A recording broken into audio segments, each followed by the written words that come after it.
गुग्या गोड बोला आणि मी काय गुग्या गोड बोला. मकर संक्रांतीच्या हार्दिक शुभेच्छा मंडळी. तर कालचा भोगीचा व्लॉग तुम्ही बघितला असेल आणि तो तुम्हाला आवडलाच असेल. तर आज मकर संक्रांतीची मी पूजा करत आहे. मकर संक्रांतीच्या दिवशी सुगड पूजा का केली जाते, तर सुगड हा शब्द सुघट या शब्दापासून आलेला आहे. म्हणजे सुखाचा किंवा धान्यांनी पूर्ण भरलेला घट. आणि या सुगडची पूजा मकर संक्रांतीला केली जाते, जेणेकरून घरांमध्ये सुखसमृद्धी राहावी आणि घरांमध्ये धनधान्य भरून राहावे. या दिवशी नवीन सुगड घेऊन त्यांची पूजा करावी. तर 5 सुहासिनींना घरी बोलवून हळदी कुंकू द्यावे अशी पद्धत आहे. मी सकाळी घरची सर्व कामं आवरली, पृथ्वीनं छान रांगोळी काढली. घरातल्या देवांची पूजा झाल्यानंतर सुगडांची पूजा करायला घेतलं.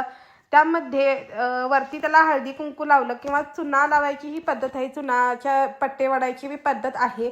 आणि त्यामध्ये हा ववसा भरायचा असतोय. ववशामध्ये गाजर, वाटाण्याच्या शेंगा, तिळगुळ, पांढरे तीळ किंवा काळे तीळ, तांदूळ, तसंच ऊस, हरभरा ही घालायची पद्धत आहे. माझ्याकडं जे जे आहे ते मी त्यामध्ये घालून त्यांची पूजा करणार आहे. नंतर हा ववसा घरोघरी सुवासिनींना नेऊन वाटायची द्यायची पद्धत असते. लाईट गेलेली त्यामुळं मी बाहेरच सुगड तयार करून घेतले आणि या पद्धतीनं पाटावर लाल कपडा ठेवून त्यावर तांदूळ घालून ते सुगड जे आपण तयार केलेले आहेत ते त्यावर ठेवायचं असतं.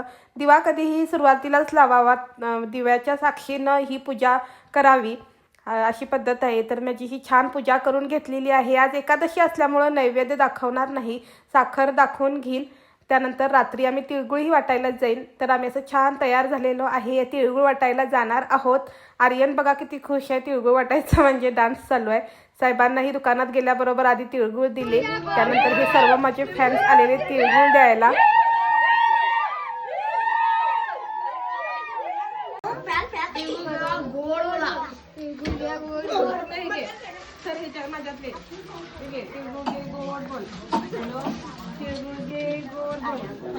गुग्या गोड बोला.